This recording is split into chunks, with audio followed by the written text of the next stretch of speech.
Beranilah jujur walau sendirian, berbuatlah baik walau tidak dipedulikan, jagalah nurani walau semua orang menertawakan. Jadikan rumus hidupmu ya, jadi orang baik meskipun tidak ada yang peduli. Alasannya simpel, karena menjadi baik itu membahagiakan. Ya kalau bisa, ya sukses, ya bahagia, ya baik. Tapi seandainya sulit, apapun yang terjadi tetaplah tegakkan nilai jadi orang baik. Karena sepenting itu nilai dalam hidup kita. Jangan biarkan krisis nilai itu berlarut-larut menghancurkan hidup kita.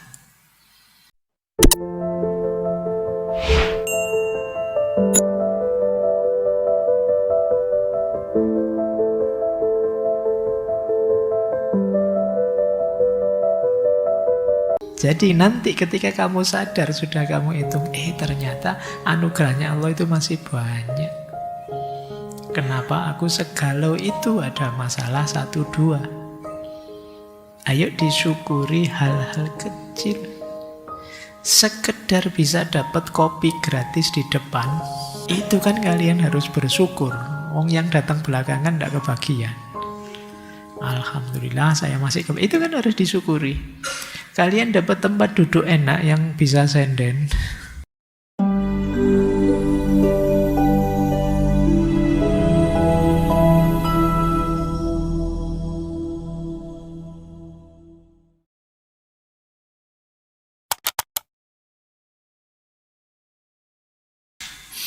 Assalamualaikum warahmatullahi wabarakatuh. Bismillah, mari kita lanjutkan ya belajar kita, ngaji kita. Baik, ini dulu ada yang tanya ke saya ini, saya jawab sekarang ya. Apakah untuk mengatasi krisis nilai itu cukup dengan diajarkan moral saja?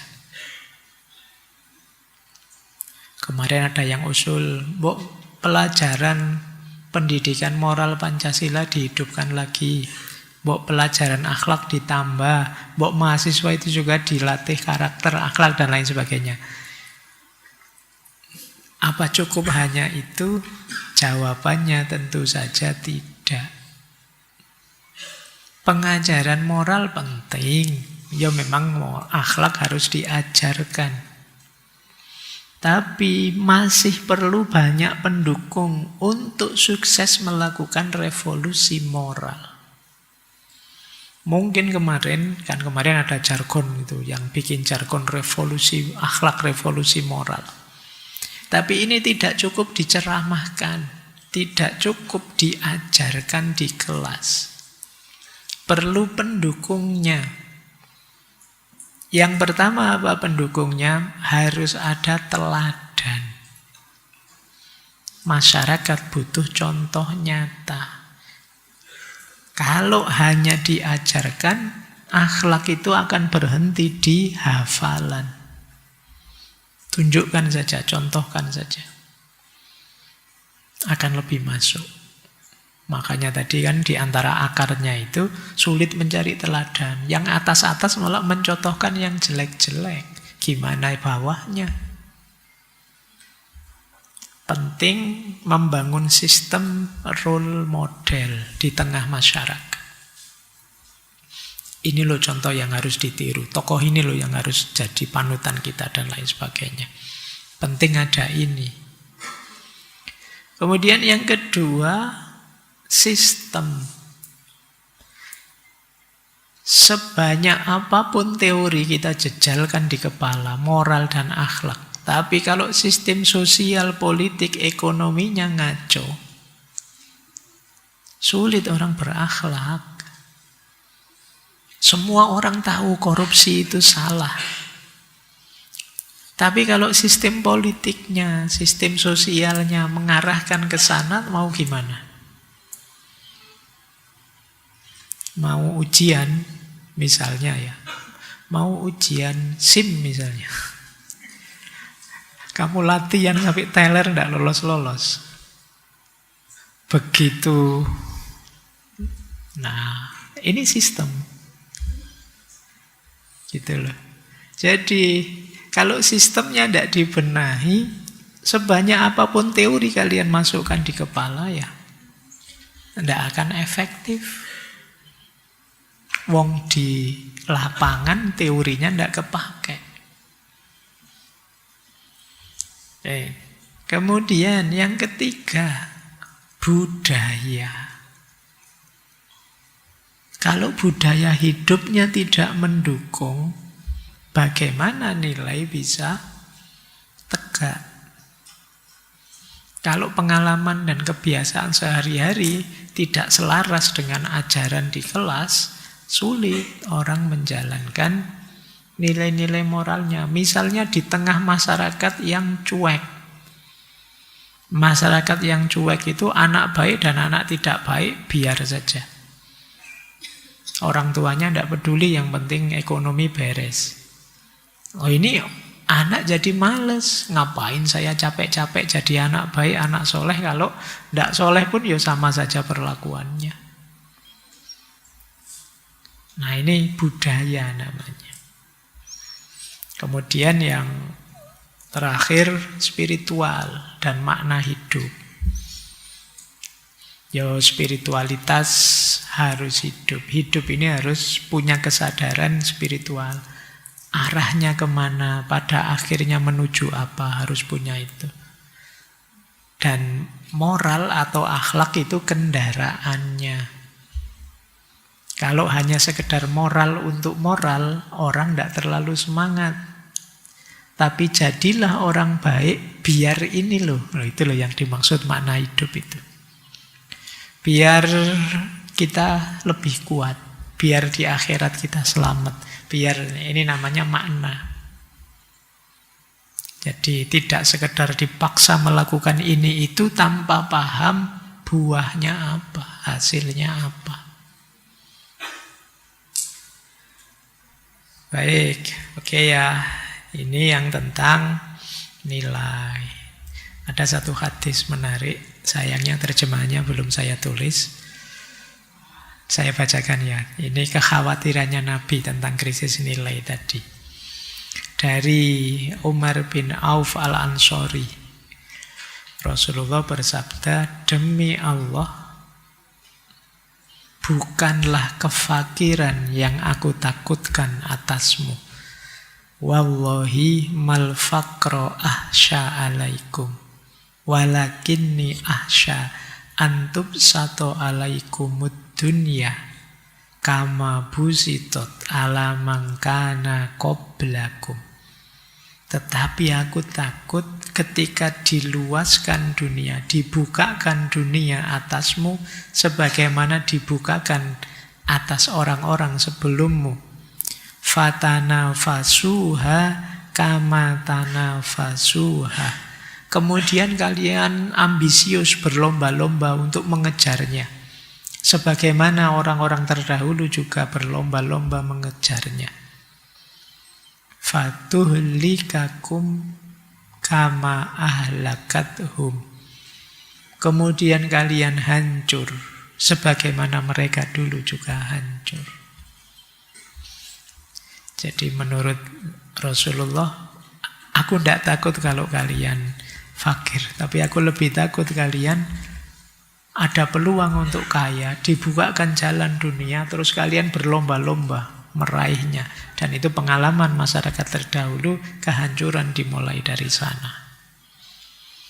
Ya itu hadisnya. Makanya ada satu quotes yang menarik. Suatu bangsa tidak jaya hanya dengan gedung dan jalan raya, tetapi dengan hati jujur, kekuasaan yang adil, dan jiwa yang peduli. Ini nilai. Nilai lebih penting. Beranilah jujur walau sendirian, berbuatlah baik walau tidak dipedulikan, jagalah nurani walau semua orang menertawakan. Jadikan rumus hidupmu ya. Jadi orang baik meskipun tidak ada yang peduli. Alasannya simple, karena menjadi baik itu membahagiakan. Yo kalau bisa, yo sukses, yo bahagia. Ya baik. Tapi seandainya sulit, apapun yang terjadi tetaplah tegakkan nilai jadi orang baik. Karena sepenting itu nilai dalam hidup kita. Jangan biarkan krisis nilai itu berlarut-larut menghancurkan hidup kita. Baik, babak pertama selesai.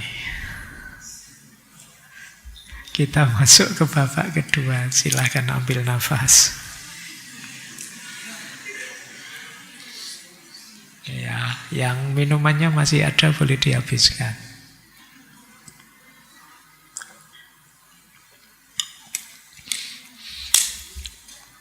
Oke ya, oh ini materi 4 SKS saya jadikan 2 jam. Ayo, kita masuk sekarang ke krisis spiritual. Ya, ini beda lagi dengan tadi. Tadi sudah saya jelaskan ya, spiritual itu apa. Apa sih krisis spiritual itu? Ini kalimatnya agak puitis ya. Ini saya sedang seneng bikin puisi. Saat hati terasa hampa, hidup berjalan seperti biasa, tetapi kita tidak tahu untuk apa. Ketika seseorang kehilangan rasa dekat dengan Tuhan, sehingga jiwanya tidak tenang, meskipun banyak hal di dunia sudah dalam genggaman. Ketika seseorang lapar makna, tubuh kenyang, tetapi batin tetap merasa kurang. Ketika seseorang merasa jauh dari nilai-nilai yang membuat hidupnya bernilai, seperti syukur, cinta, dan harapan. Itulah krisis spiritual. Adakah teman-teman yang ngalami? Banyak mungkin ya. Oke, Pak, saya spiritualitas saja belum nyampe, gimana krisis? Baik, yo semoga nanti kita tidak ngalami. Tapi kalau ngalami ya, ayo kita kelola dengan baik. Ciri-cirinya tadi sudah banyak disebut ya. Yang pertama, kebingungan eksistensial. Tidak tahu kenapa saya hidup, untuk apa sih saya hidup ini. Itu kebingungan eksistensial namanya. Ini di banyak filosof dibahas. Pertanyaan tentang tujuan hidup ini. Semoga teman-teman sudah bertanya pada dirinya masing-masing dan semoga punya jawabannya. Seabsurd apapun, senaif apapun jawabanmu, punya itu sudah luar biasa. Jangan sampai kalian biarkan hidupmu tanpa tujuan. Yang kedua, batin kosong. Aktivitas jalan, tapi kalian seperti robot autopilot. Cirinya biasanya kamu kaget. Loh, sudah seminggu tidak terasa. Sudah ngaji filsafat lagi. Perasaan baru kemarin itu berarti. Kamu selama ini, seminggu ini autopilot saja hidupmu. Kamu tidak bisa menikmati detik per detiknya, tidak terasa. Yang ketiga, kamu mulai usil menanyakan keyakinan-keyakinanmu sendiri. Apalagi mahasiswa di usia kalian itu mulai, apa iya saya harus begini? Nah, itu pertanyaan-pertanyaan itu mulai muncul. Berarti kalian sedang mengalami krisis eksistensial. Merasa terasing, merasa tidak dekat dengan Tuhan, tidak dekat dengan orang lain, bahkan merasa tidak memahami dirinya sendiri. Kamu merasa terasing, itu berarti kalian sedang mengalami krisis spiritual. Kemudian hidupmu ada di mode mencari, searching, mencari tanpa henti. Itu mungkin kayak aplikasi di HP atau di laptopmu itu yang gambar muter-muter terus. Tidak selesai-selesai searchingnya. Dan kamu merasa lelah. Semua buku sudah kamu baca, semua channel kamu dengarkan. Tapi kamu masih gelisah. Modemu searching terus. Ini tidak cocok, itu tidak cocok. Kamu gelisah terus. Secara psikologis terus kamu merasa cemas, agak depresi, baper akut, gampang marah, merasa hidup tidak jelas. Temannya tidak menyinggung, dianggapnya menyinggung. Jadi temannya baik-baik menyapa, lama tidak ketemu, tambah cakep aja. Terus kita ngamuk, jangan nyinyir, mentang-mentang. Nah, wong kita itu ya basa-basi biar enak, malah kamu ngamuk. Ya. Lu motornya kemana? Kok jalan kaki saja? Alah, sejak dulu saya tidak punya motor, ngenyek ya. Oke, atau disapa, kok jalan kaki aja? Emangnya harus merangkak, misalnya.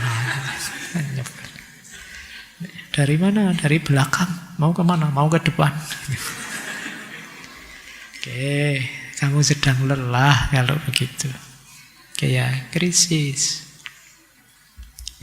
Akarnya apa? Beberapa hal ini mungkin coba kalian cek ya. Mungkin jangan-jangan jadi akarnya.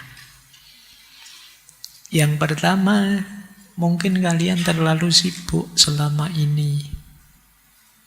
Aktivitas ini, aktivitas itu. Lupa menikmati hidup, lupa berdoa, lupa bersyukur. Hidupmu, kalau bahasa Jawanya, kemerungsung terus. Kayak orang dikejar-kejar. Lelah. Yang pertama itu. Yang kedua, mungkin orientasi hidupmu keliru. Jadi jangan-jangan tujuanmu tadi hanya materi dan status. Kamu mati-matian mengejar itu. Dan kamu kelelahan. Kenapa kelelahan? Materi itu tidak ada akhirnya rasa puasmu. Alhaakumut takasur. Status juga begitu. Status berarti kamu menunggu validasinya orang untuk merasa dirimu berarti. Padahal orang itu ya kadang memvalidasi, kadang tidak peduli, dan kamu mati-matian caper terus untuk dapat validasi. Hidupmu jadi sangat lelah. Nah, mungkin sebagian besar kita ada di 1 dan 2. Tapi ada yang istimewa di yang ketiga. Karena trauma atau karena penderitaan. Ketika kamu terguncang, krisis spiritual terjadi. Kehilangan orang yang dicintai, sakit, bencana. Ini kadang membuat kita mengalami krisis. Apa dosaku ya Allah? Kan gitu kalau kita. Salahku apa kok diberi bencana sebesar ini? Ini krisis spiritual. Dari pengalaman traumatik. Temanku lulus semua, kok bisa-bisanya hanya saya yang DO ya Allah. Ya, kamu trauma, kamu merasa ditinggalkan oleh Allah, kamu merasa ditinggalkan oleh teman-temanmu, kamu merasa dosenmu tidak peduli padamu, orang tuamu tidak ambil peduli juga, kamu gelisah luar biasa. Oke, ada lagi yang unik yang terakhir ini. Jangan-jangan kalian mengalami kejenuhan spiritual. Kejenuhan spiritual itu ketika keberagamaanmu formalitas saja, mekanis saja, tanpa penghayatan, terus kamu merasa jenuh luar biasa. Karena fokusmu pada formalismenya. Tidak salah, tapi ketika kamu tidak menikmatinya, ya kamu capek. Sering saya pakai kalimat beragama dengan dasar kewajiban saja. Kalau itu hanya kewajiban saja, agama itu rasanya jadi beban dalam hidup kita. Kalau dia jadi beban, ya kamu akhirnya tidak bisa menikmati, tidak bisa memetik indahnya beragama. Kamu menganggap, ya Allah itu loh nyuruh saya ini, nyuruh saya itu. Dia nyuruh saja. Kamu merasa yang disuruh-suruh. Kamu tidak bisa menikmatinya. Terus akhirnya kamu pertanyakan, apa sih gunanya saya sholat itu? Apa gunanya saya puasa itu?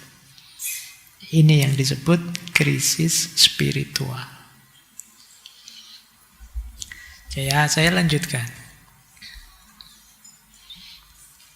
Sekarang mengelolanya. Kalau kalian merasakan itu, apa yang harus dilakukan?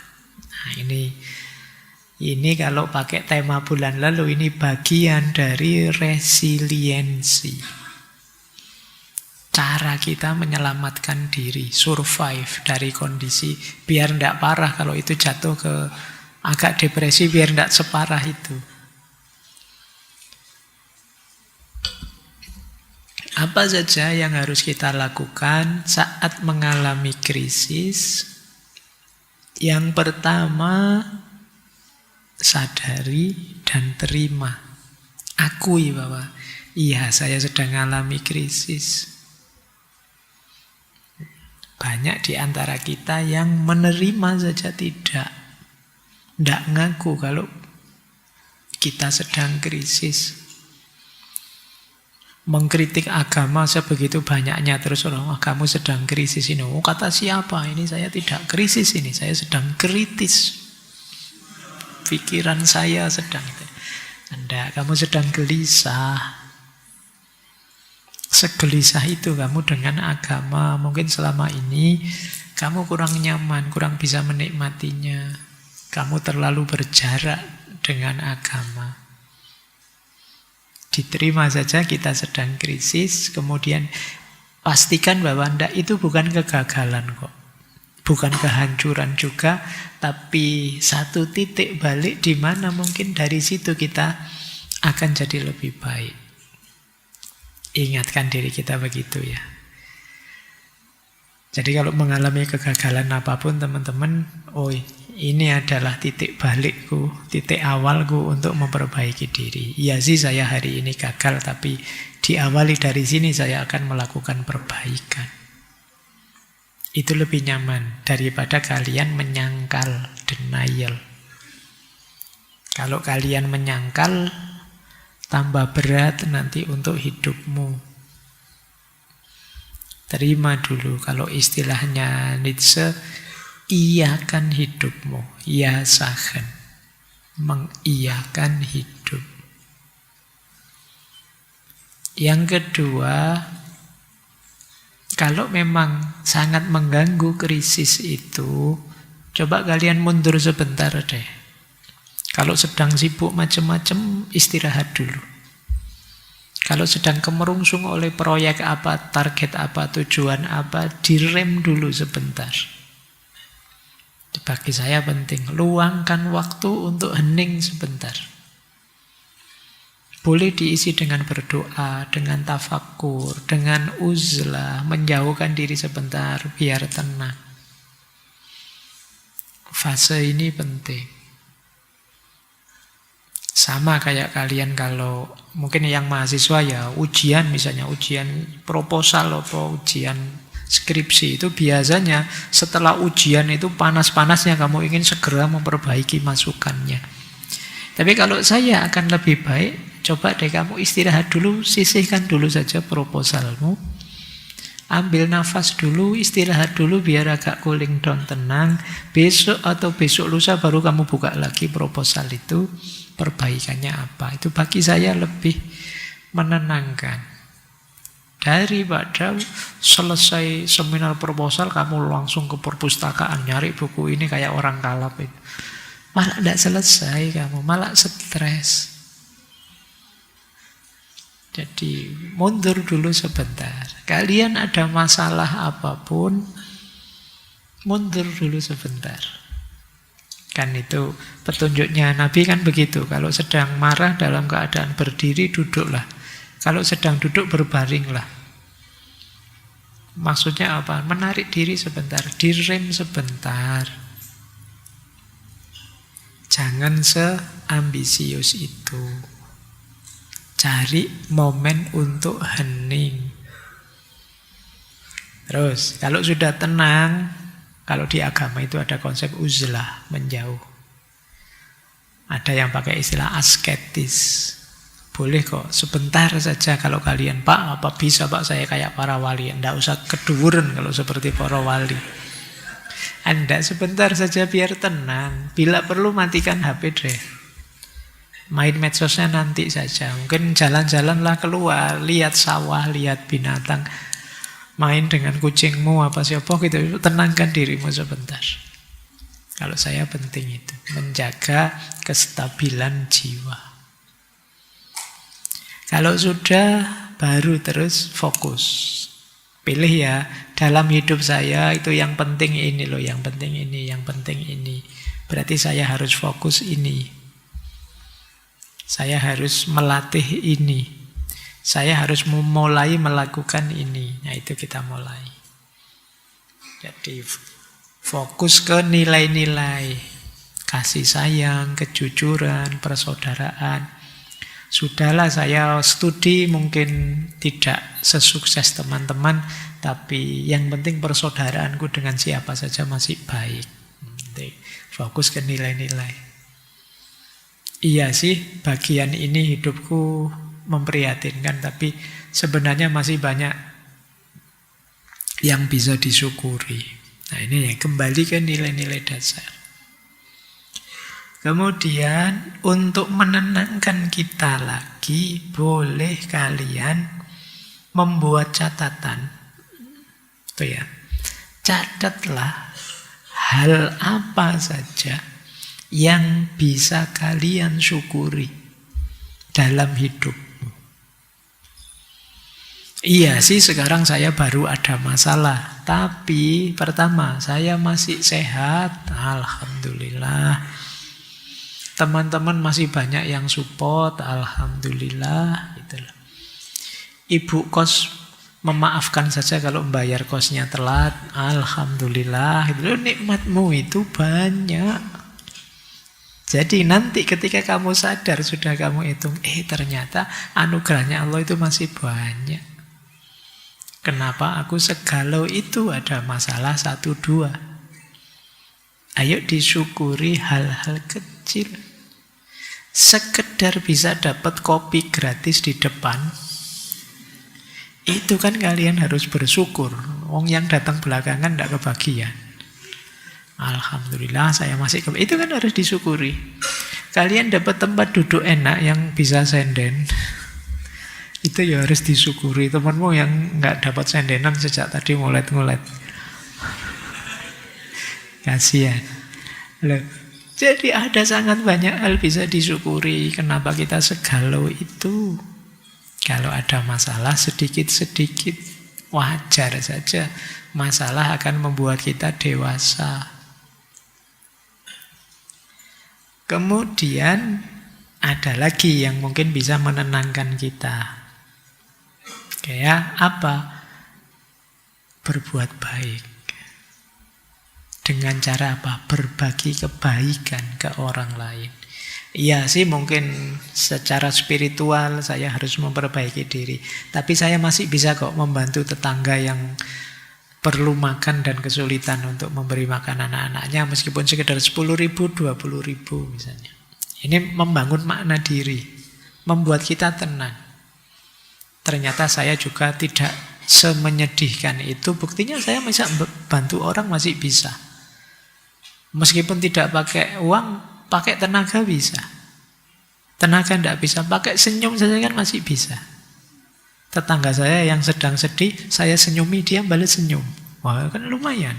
Bisa membangkitkan senyumnya, itu kan sudah luar biasa. Lumayan saya agak berarti hidupku. Dan Dengan pemahaman seperti ini, kita akan jauh lebih tenang. Bahwa ada yang harus diperbaiki, iya. Manusia yang mana sih yang sempurna? Semua orang ya masih perlu perbaikan. Tapi saatnya kita bisa menerima, kemudian mengevaluasi, mensyukuri yang baik, merevisi yang salah, kemudian mengupgrade kualitas spiritual kita. Ini jalan yang paling ideal untuk mengelola krisis spiritual. Baik, kita lanjutkan ya. Ini ada istilah menarik. Ini nanti kita akhiri dengan sisi positifnya krisis spiritual. Ini ada konsep dari seorang filosof biarawan, Saint John of the Cross, dari Spanyol. Konsepnya adalah dark night of the soul. Jadi kegelapan malam dari jiwa. Jadi jiwa yang sedang gelap.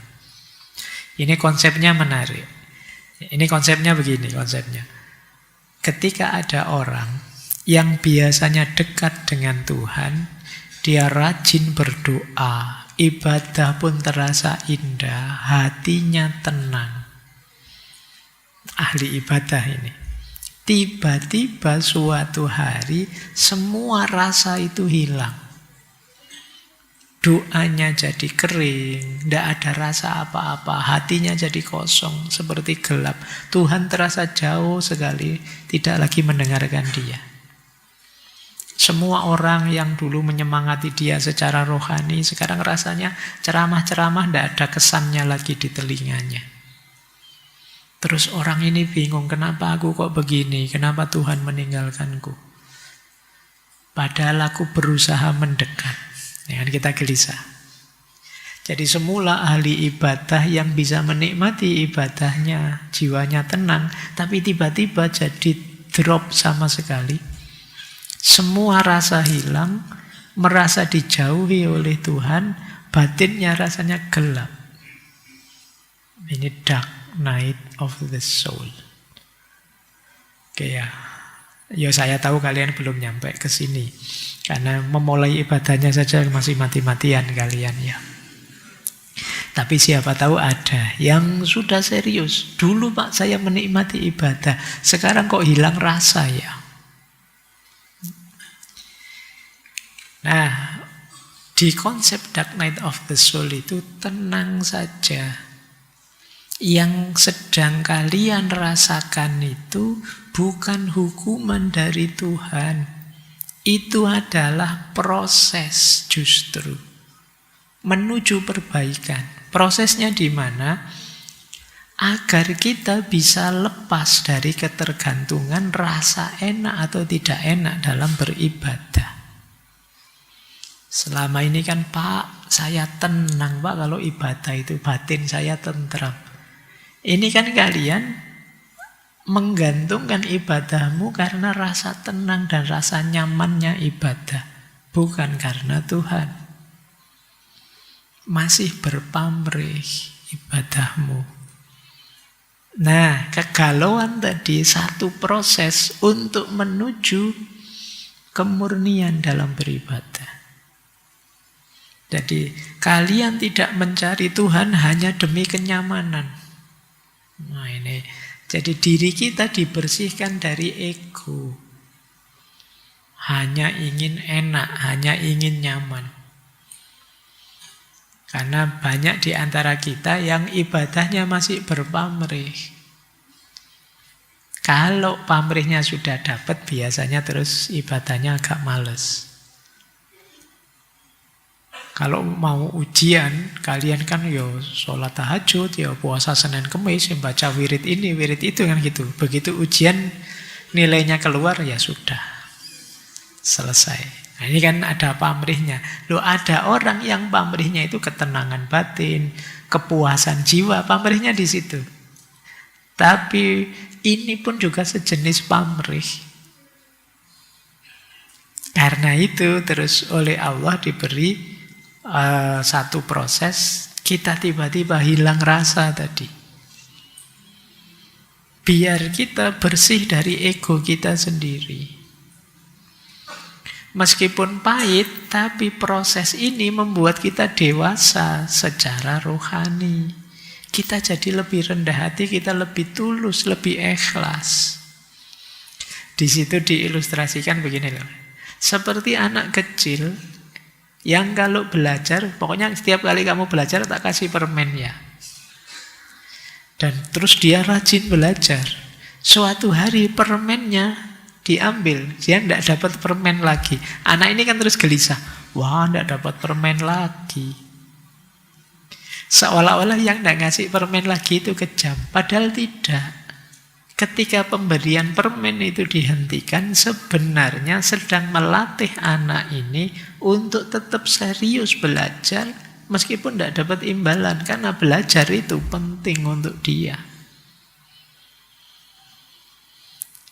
Jadi ketika mengalami dark night of the soul ini, kita diminta untuk tetap beribadah meskipun tidak muncul rasa nyaman di situ, tidak muncul rasa tenang di situ, karena ibadah kita sepenuhnya hanya untuk Allah saja.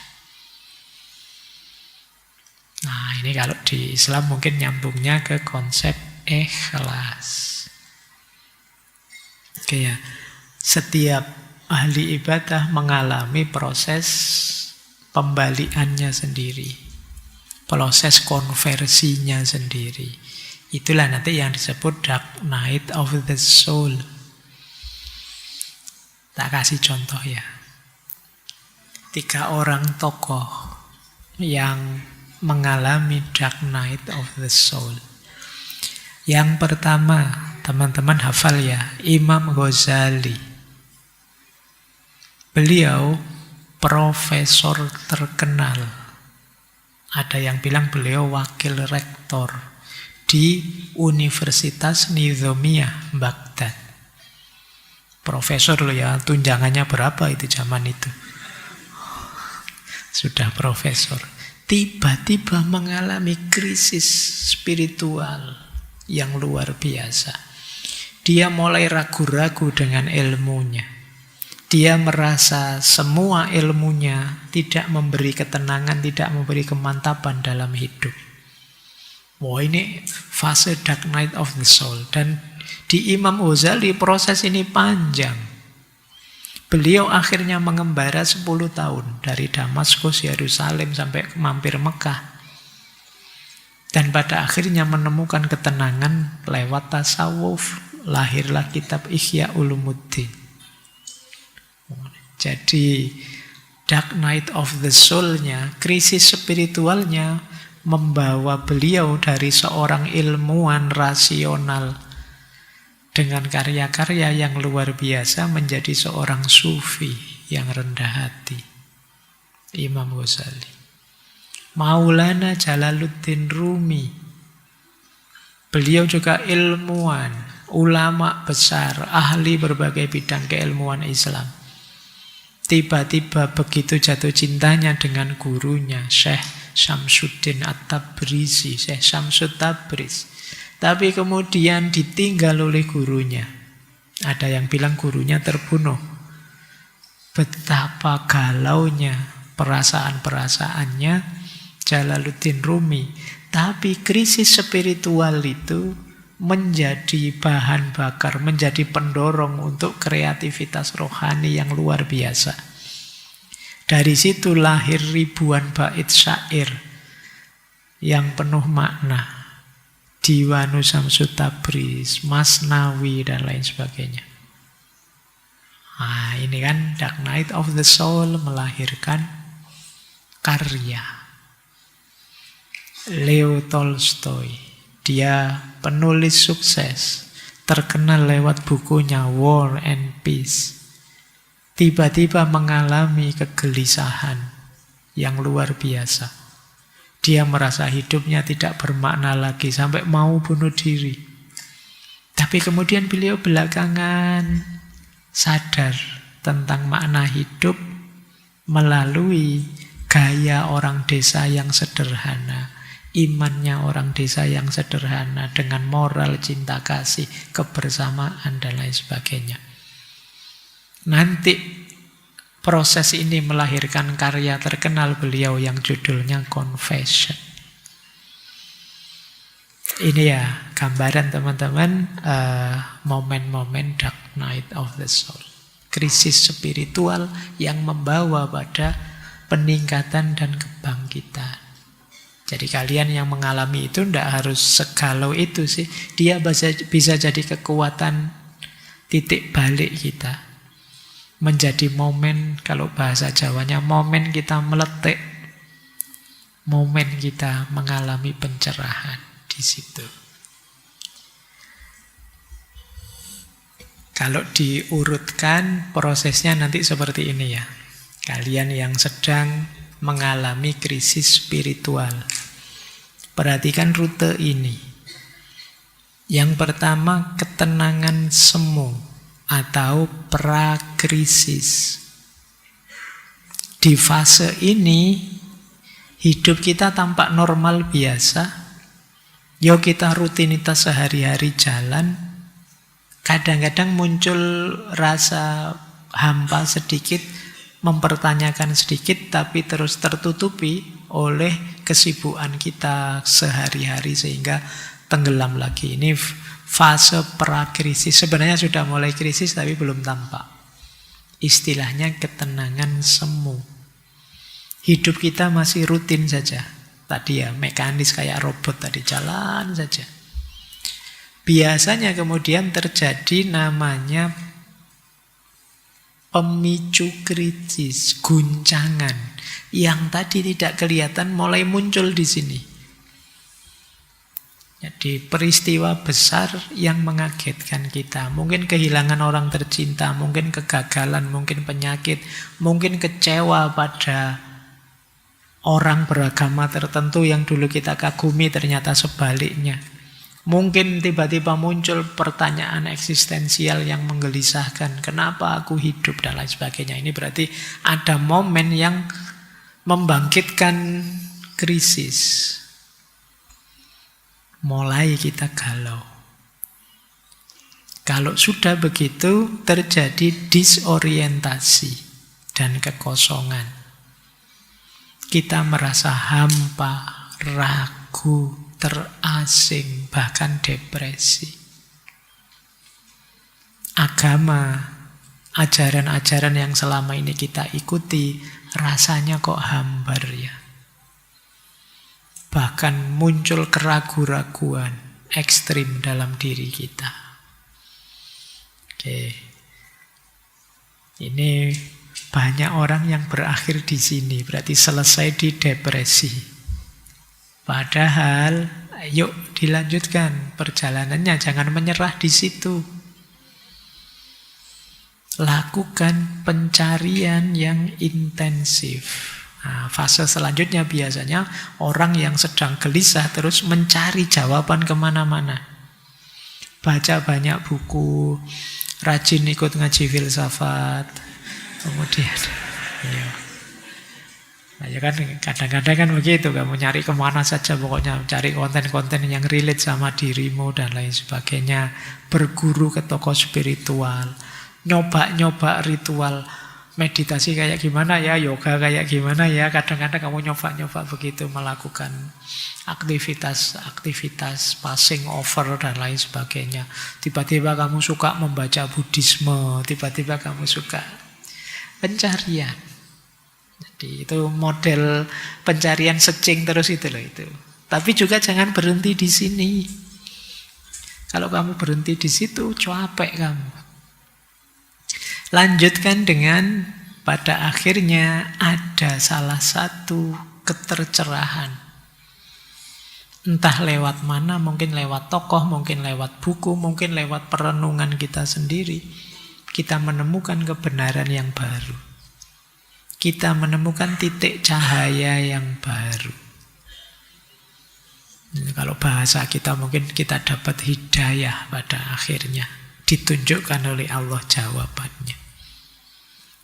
Ketika sudah dapat itu, terjadi integrasi dan transformasi. Sekarang kita lanjutkan beragama dengan lebih mantap, lebih dalam, lebih dekat dengan Tuhan. Setelah dulu sebelumnya kita hanya mekanis saja, otomatis saja jalannya. Oke ya, sampai terakhir kita transformasi, jadi orang yang lebih baik, lebih otentik. Coba nanti perhatikan, teman-teman ada di mana rutemu sekarang. Mungkin sebagian besar ada di prakrisis. Ketenangan tapi semu. Ya kalau bisa tidak harus mengalami fase depresi. Coba kalian cari pencerahanmu sendiri lewat berbagai cara. Untuk bisa kemudian bertransformasi jadi lebih baik lagi, jadi lebih baik lagi. Ini ya, jadi berbeda dengan krisis nilai tadi, krisis spiritual ini bisa kita jadikan titik balik hidup kita untuk bertransformasi jadi lebih baik, jadi lebih baik. Kalau krisis nilai tadi kan mau tidak mau kita harus menghidupkan kembali nilai yang kita tinggalkan. Tapi kalau di krisis spiritual ini ya kita jadi meningkat lebih tinggi dari sebelumnya. Jangan terlalu lama di krisis. Terlalu lama di krisis bisa gangguan jiwa kita. Stres terus, depresi terus. Eman-eman waktunya. Jadi hidupmu kan ya masih banyak yang bisa kalian lakukan. Baik. Terakhir ini ada pesan ya. Yang pertama dari ayat, yang kedua dari hadis. Ayat ini menarik. Surat Al-Hasyr ayat 19. Wala takunu kalladzina nasullaha fa'ansahum anfusahum. Ulaika humul fasikun. Dan janganlah kalian seperti orang-orang yang lupa kepada Allah, kemudian Allah membuat kalian lupa pada diri kalian. Jadi kuncinya hidup tetap di spiritualitas dalam makna ayo kita hidup dengan kesadaran ilahiyah. Dengan kesadaran bahwa Allah senantiasa bersama kita. Kenapa bisa sampai krisis nilai? Kenapa bisa sampai krisis spiritual? Kemungkinan kita masih belum dekat dengan Allah, dengan Tuhan. Kesadaran kita juga bukan kesadaran ilahiyah. Mungkin kesadaran material, mungkin kesadaran kesuksesan duniawi, mungkin kesadaran jabatan, dan lain sebagainya, tapi pasti bukan kesadaran Allah. Kalau kita melupakan Allah, ya Allah akan membuat kita lupa dengan diri kita. Membuat kita lupa diri, terus hidup kita jadi kacau, tidak karu-karuan. Maka rumus pertama, mari kita jadi orang yang terkendali. Dalam arti senantiasa ingat Allah. Orang yang senantiasa sadar diawasi oleh Allah, tentu saja hidupnya jauh lebih terkendali. Termasuk kemungkinan diserang oleh krisis-krisis tadi. Tetap bisa selamat, tetap bisa fight back, resiliensinya tinggi. Dikuatkan oleh hadisnya Rasulullah, mathalul ladzi yadhkuru rabbah walladzi la yadhkuru rabbah mathalul hayyi wal mayyit. Perumpamaan orang yang ingat dengan Tuhannya dan yang tidak mengingat Tuhannya itu seperti orang mati dan orang hidup. Yang ingat Tuhan itulah orang yang hidup, yang tidak ingat Tuhan itu seperti orang yang mati. Itu ureanya panjang. Teman-teman bisa menggali sendiri kenapa sih yang tidak ingat Tuhan seperti orang yang mati. Karena hidup kita ini ya hakikatnya sumbernya Tuhan, nyalanya pikiran, jernihnya hati pada akhirnya akan terkendali ketika diri kita senantiasa sadar tentang Tuhan. Di luar itu ya kita akan kesulitan menjalani dinamika hidup ini kalau hanya mengandalkan diri kita. Mengandalkan diri kita berarti kita harus ngurusi ego kita, nafsu kita, hasrat kita, ambisi kita, dan akan sangat melelahkan. Jalan singkatnya, ayo kita sadar kita senantiasa diawasi oleh Allah.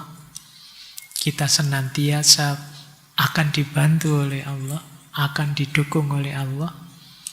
Allah senantiasa dekat dengan kita. Nah, ini makna dari ayat dan hadis ini.